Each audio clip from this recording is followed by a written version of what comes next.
ജിൻസൺസിൻ്റെ കാര്യത്തിൽ എങ്ങനെയാണ് ഫ്രാൻസിസ് മാർപ്പാപ്പയെ അച്ഛൻ്റെ ഒരു പേഴ്സണൽ ലൈഫിൽ ഫ്രാൻസിസ് മാർപ്പാപ്പ എന്ന ആ ഒരു പിതാവ് സ്വാധീനിച്ചിരിക്കുന്നത്?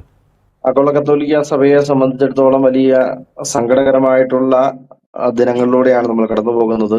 സഭയുടെ പരമാധ്യക്ഷനായിട്ടുള്ള ഫ്രാൻസിസ് മാർപ്പാപ്പയുടെ ദേഹവിയോഗം അത് നമ്മളെ എല്ലാവരെയും അങ്ങേയറ്റം ദുഃഖത്തിലാഴ്ത്തിയിട്ടുണ്ട്.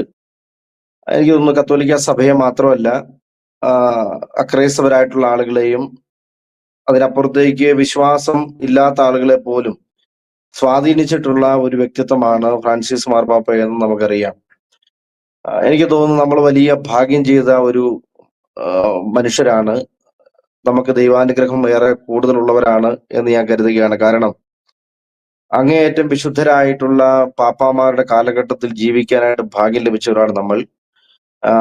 വലിയ വിശുദ്ധനായിട്ടുള്ള ജോൺ പോൾ രണ്ടാമൻ മാർപ്പാപ്പയും സഭയെ വലിയ പാണ്ഡിത്യത്തിന്റെ നിറവിൽ നയിച്ചുകൊണ്ടിരുന്ന ബെനഡിക്റ്റ് 16 മാർപ്പാപ്പയും വലിയ മാനുഷിക ഗുണങ്ങളുണ്ടായിരുന്ന വിശുദ്ധനായ ഫ്രാൻസിസ് മാർപ്പാപ്പയും ഒക്കെ സഭയെ നയിക്കുന്ന കാലഘട്ടത്തിൽ ജീവിക്കാൻ കഴിഞ്ഞു എന്നുള്ളത് തന്നെ ഒരു വലിയ ഭാഗ്യമായിട്ട് കരുതുകയാണ്.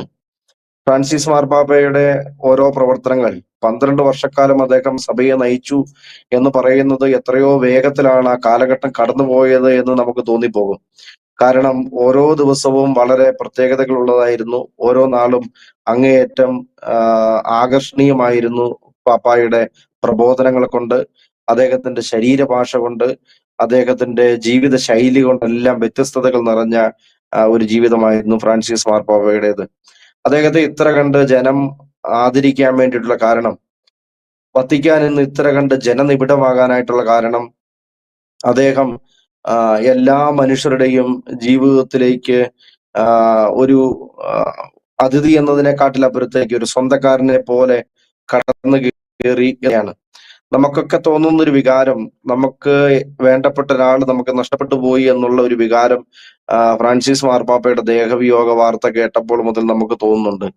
നമുക്ക് അദ്ദേഹത്തെ നേരിട്ട് കണ്ടുപരിചയമില്ല, നമ്മുടെ നാട്ടിൽ അദ്ദേഹം വന്നിട്ടില്ല എങ്കിൽ പോലും ഫ്രാൻസിസ് മാർപ്പാപ്പയുടെ ദേഹവിയോഗം നമ്മുടെ നാട്ടിലെ സാധാരണക്കാരായിട്ടുള്ള ആളുകൾക്ക് എത്രയോ സങ്കടം ഉളവാക്കുന്നുണ്ട്. അവരുടെ പ്രിയപ്പെട്ടവൻ, അവർക്ക് വേണ്ടപ്പെട്ട ഒരാള് നഷ്ടപ്പെട്ടു പോയി, മരണപ്പെട്ടു പോയി എന്ന ഒരു വേദന പോലെ തോന്നുന്നുണ്ട്. ഫ്രാൻസിസ് മാർപ്പാപ്പ അത്ര കണ്ട് ജനങ്ങളിലേക്ക്, ജനഹൃദയത്തിലേക്ക് ഇടം പിടിച്ചു പറ്റിയ ഒരു മനുഷ്യനായിരുന്നു. അങ്ങനെ ഇടം പിടിച്ചു പറ്റാൻ വേണ്ടിയുള്ള കാരണം അദ്ദേഹത്തിന്റെ അങ്ങേയറ്റത്തെ മാനുഷിക മൂല്യങ്ങളാണ്, മാനുഷിക ഗുണങ്ങളാണ് എന്ന് നമ്മൾ തിരിച്ചറിയുക. പ്രോട്ടോക്കോളുകൾക്ക് അപ്പുറത്തേക്ക്, അദ്ദേഹത്തിന്റെ വഹിക്കുന്ന സ്ഥാനത്തിനപ്പുറത്തേക്ക് മാനുഷിക പരിഗണന വെച്ചുകൊണ്ട് അദ്ദേഹം പ്രവർത്തിച്ചു എന്നുള്ളതാണ് അദ്ദേഹത്തിന്റെ ജീവിതത്തിന്റെ ധന്യത, സുഹൃതം എന്ന് പറയുന്ന അതാണ്.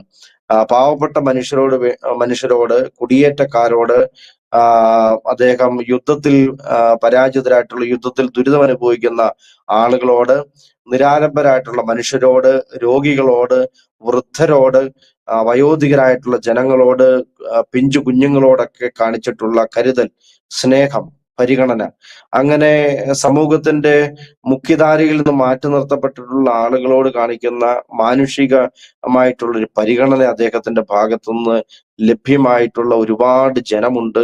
അങ്ങനെ ആളുകളെ പരിഗണിക്കുന്നത് കണ്ടവരാണ് നമ്മൾ, അവരെ സ്നേഹിക്കുന്നത് കണ്ടവരാണ്. അദ്ദേഹം യുദ്ധങ്ങളുണ്ടായ രാജ്യങ്ങളോട്, യുദ്ധങ്ങൾക്ക് വേണ്ടി പ്രോത്സാഹിപ്പിക്കുന്ന ഭരണകർത്താക്കളോട് വലിയ ദാക്ഷിണ്യമില്ലാത്ത പ്രതികരണം നടത്തിയത് നമ്മൾ ഈ അവസാന കാലഘട്ടത്തിലും കണ്ടതാണ്. കുടിയേറ്റ ജനതയെ പുറന്തള്ളുന്ന അമേരിക്കയുടെ നടപടിയോട് പോലും അദ്ദേഹം വളരെ ഗൗരവത്തിൽ പ്രതികരിച്ചത് നമ്മൾ കണ്ടതാണ്. അദ്ദേഹത്തിന് അങ്ങനത്തെ കാര്യങ്ങളിലൊക്കെ നിലപാടുകൾ എടുക്കാൻ വേണ്ടി പ്രേരിപ്പിച്ചത് അദ്ദേഹത്തെ ഈ മാനുഷിക ഗുണങ്ങൾ അദ്ദേഹത്തിൽ സജീവമായി നിലനിന്നത് കൊണ്ട് തന്നെയാണ് എന്ന് മനസ്സിലാക്കുക.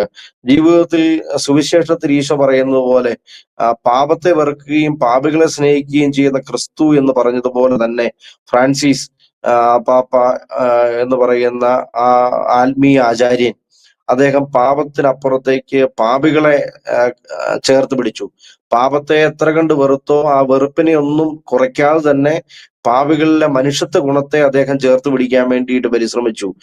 മാധ്യമങ്ങളിലൊക്കെ ചിലപ്പോഴെങ്കിലും ഒക്കെ നമ്മൾ കാണുകയും കേൾക്കുകയും ചെയ്യുന്ന അദ്ദേഹം സഭ വിലക്കിയിട്ടുള്ള ചില പാപങ്ങൾ ചെയ്യുന്ന ആളുകൾക്ക് അവരെ ചേർത്ത് പിടിച്ചു അല്ലെങ്കിൽ അവരെ അംഗീകരിച്ചു എന്നൊക്കെ നെഗറ്റീവായിട്ടുള്ള റിപ്പോർട്ടിംഗ് എന്നൊക്കെ നടത്തുമ്പോഴും നമ്മൾ മനസ്സിലാക്കേണ്ടത് യാഥാർത്ഥ്യം അതൊന്നും അല്ലായിരുന്നു. പാപത്തെ പാപമായിട്ട് കണ്ട് തന്നെ വെറുക്കുകയും പക്ഷേ അങ്ങനെ വീണുപോയ ജനത്തിന്റെ നിസ്സഹായാവസ്ഥ മനസ്സിലാക്കി അവന്റെ മാനുഷികമായ ഗുണഗണങ്ങൾ മനസ്സിലാക്കുകയും മനുഷ്യന്റെ ഒരു അന്തസ്സ് തിരിച്ചറിയുകയും അങ്ങനെ മാനുഷിക മൂല്യങ്ങൾക്ക് വലിയ പ്രാധാന്യം കൊടുത്തുകൊണ്ട് അവരെ ചേർത്ത് പിടിക്കാൻ മാത്രമുള്ള വലിയ മനസ്സ് കാണിച്ച വ്യക്തിയാണ് ഫ്രാൻസിസ് മാർപ്പാപ്പ. അതുകൊണ്ടാണ് അദ്ദേഹത്തോട് ജനത്തിന് ഇത്ര കണ്ട് ആദരവുള്ളത്, സ്നേഹമുള്ളത്, അദ്ദേഹത്തോട് ഇത്ര കണ്ട് ഭയഭക്തി ആദരങ്ങളോടുകൂടി പെരുമാറുന്നത്. ഒരു സ്വന്തക്കാരൻ എന്നതുപോലെ ഫ്രാൻസിസ് മാർപ്പാപ്പയെ ജനം സ്നേഹിക്കുന്നതിന് കാരണം അദ്ദേഹത്തിന്റെ മാനുഷിക ഗുണങ്ങളാണ് എന്ന് തോന്നുന്നു.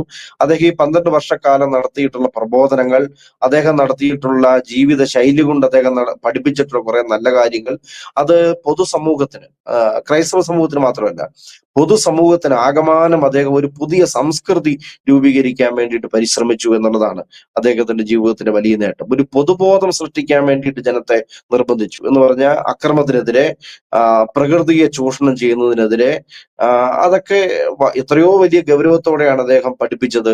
2 ചാക്രിക ലേഖനങ്ങൾ നമുക്കറിയാം, പരിസ്ഥിതിയുമായി ബന്ധപ്പെട്ടാണ് അദ്ദേഹം ചാക്രിക ലേഖനങ്ങൾ 2 എഴുതിയിട്ടുള്ളത്. അത് പരിസ്ഥിതി സംരക്ഷണത്തെ കുറിച്ച്, പരിസ്ഥിതി സംരക്ഷിക്കാതിരിക്കുന്നത് പാപമാണ്, അതിനെ ചൂഷണം ചെയ്യുന്നത് പാപമാണ് എന്ന് പറയാൻ മാത്രമുള്ള ആർജവത്വം കാണിച്ചിട്ടുള്ള വ്യക്തിയാണ് ഫ്രാൻസിസ് മാർപ്പാപ്പ.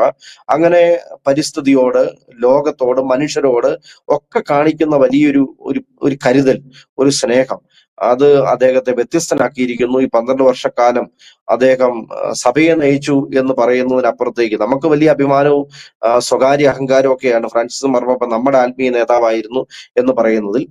അതങ്ങനെ തന്നെ നിൽക്കുന്നു. പക്ഷെ അതിനപ്പുറത്തേക്ക് അതൊരു പൊതുസമൂഹത്തെ അത്രമാത്രം സ്വാധീനിച്ച ഒരു വ്യക്തിത്വമായിരുന്നു ഫ്രാൻസിസ് മാർപ്പാപ്പ. പൊതുസമൂഹത്തിന്റെ ഒരു ശബ്ദമാണ് നിലച്ചത്. പക്ഷെ നമുക്ക് അറിയാം, അദ്ദേഹം വെറുതെ ഒരു ഒച്ചപ്പാടുണ്ടാക്കി കടന്നുപോയ ഒരാളല്ല. അദ്ദേഹം മനുഷ്യന്റെ ആഴപ്പരപ്പുകളിലേക്ക് വലിയ ബോധ്യങ്ങൾ നൽകിയിട്ടാണ് കടന്നുപോയിട്ടത്. അതുകൊണ്ട് അദ്ദേഹത്തിന്റെ ശബ്ദം നിലച്ചു എന്ന് നമുക്ക് പറയാനായിട്ട് പറ്റില്ല.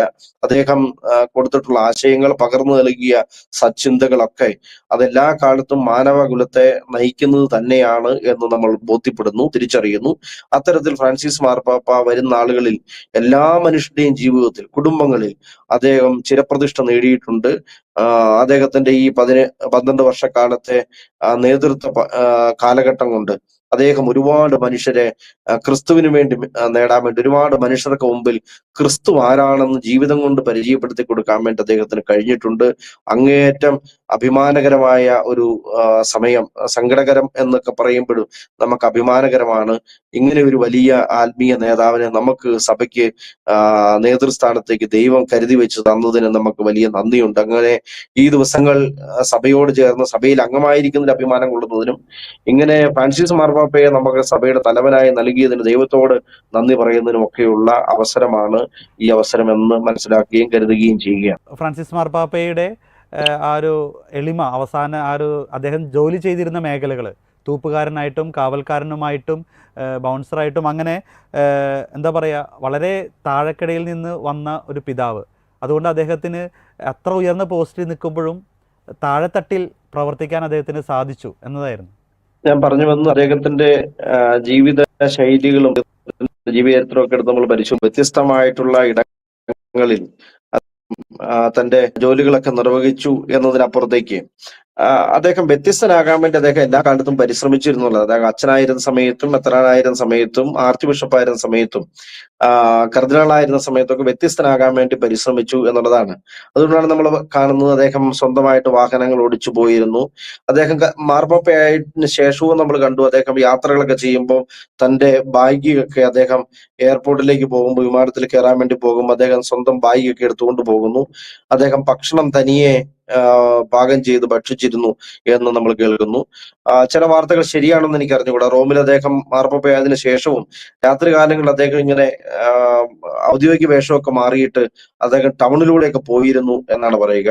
അദ്ദേഹം മെത്രാനായിരുന്ന സമയത്തൊക്കെ അദ്ദേഹം ആ, റോഡ് സൈഡിലൊക്കെ നിർത്തി ചായക്കടകളിലൊക്കെ കയറി ആളുകളോട് സംവദിക്കുകയും അങ്ങനെ അവരുമായിട്ട് ഇടപഴകുകയൊക്കെ ചെയ്തിരുന്നു എന്ന് നമ്മൾ അദ്ദേഹത്തിന്റെ ജീവിതത്തെ കുറിച്ച് കേൾക്കുന്നുണ്ട്. എന്തായിരുന്നാലും ഇദ്ദേഹം അങ്ങേയറ്റം വ്യത്യസ്തനാകാൻ വേണ്ടി പരിശ്രമിച്ചിട്ടുള്ള ഒരു മാർപ്പാപ്പയാണ്. വ്യത്യസ്തതകൾ കാണിക്കാൻ വേണ്ടി പരിശ്രമിച്ചു എന്ന് പറയുമ്പോൾ അദ്ദേഹം ജീവിതത്തിൽ ആർട്ടിഫിഷ്യാലിറ്റി കാണിക്കാൻ വേണ്ടി പരിശ്രമിച്ചതല്ല. അദ്ദേഹം ചെയ്തതൊക്കെ ആത്മാർത്ഥതയോടുകൂടി ചെയ്തു എന്ന് വേണം നമ്മൾ മനസ്സിലാക്കാൻ. വെറുതെ മാധ്യമങ്ങളൊക്കെ ഒരു ചർച്ച ഉണ്ടാക്കാൻ വേണ്ടിയിട്ടല്ല. അതുകൊണ്ടാണ് നമ്മൾ മനസ്സിലാക്കുന്നത് ഈ 12 വർഷവും ഇത്രമാത്രം മാധ്യമ ശ്രദ്ധ പിടിച്ചുപറ്റി നിലനിന്നിരുന്ന ഒരു വ്യക്തി ചരിത്രത്തിൽ ഉണ്ടായിട്ടുണ്ടോ എന്ന് സംശയമുണ്ട്. ഒരു ഒരാൾ പുതിയതായിട്ട് ഒരു ഭരണത്തിലേക്കൊക്കെ നേതൃസ്ഥാനത്തേക്ക് വരുമ്പോൾ കുറെ നാളത്തേക്ക് മാധ്യമ ശ്രദ്ധയൊക്കെ പിടിച്ചു പറ്റാൻ പറ്റുമായിരിക്കാം. പക്ഷെ ഇത് തന്റെ ജീവശ്വാസം അണയുന്നത് വരെ ഈ അവസാന മുഹൂർത്തങ്ങളിൽ പോലും ഫ്രാൻസിസ് മാർപ്പാപ്പ ഈ 12 വർഷം എത്രയോ കൃത്യതയോടും ചടുലതയോടും കൂടിയാണ് മാധ്യമങ്ങളിൽ അദ്ദേഹം നിലയുറപ്പിച്ചിരുന്നത്. അത് നമുക്ക് നമ്മുടെ മാധ്യമങ്ങളിൽ അറിയാം, നാഷണൽ ഇന്റർനാഷണൽ മാധ്യമങ്ങളിലൊക്കെ നമുക്കറിയാം. ഫ്രാൻസിസ് മാർപ്പാപ്പയുടെ ഓരോ വാക്കും ശ്രദ്ധേയമായിരുന്നു. അദ്ദേഹം എടുക്കുന്ന നിലപാടുകൾ ശ്രദ്ധേയമായിരുന്നു. അദ്ദേഹത്തിന്റെ ശരീരഭാഷകൾ ശ്രദ്ധേയമായിരുന്നു. അദ്ദേഹത്തിന്റെ അംഗവിക്ഷേപങ്ങൾ ശ്രദ്ധേയമായിരുന്നു. എല്ലാം മാധ്യമങ്ങളിൽ നിലയുറപ്പിച്ചിരുന്നു.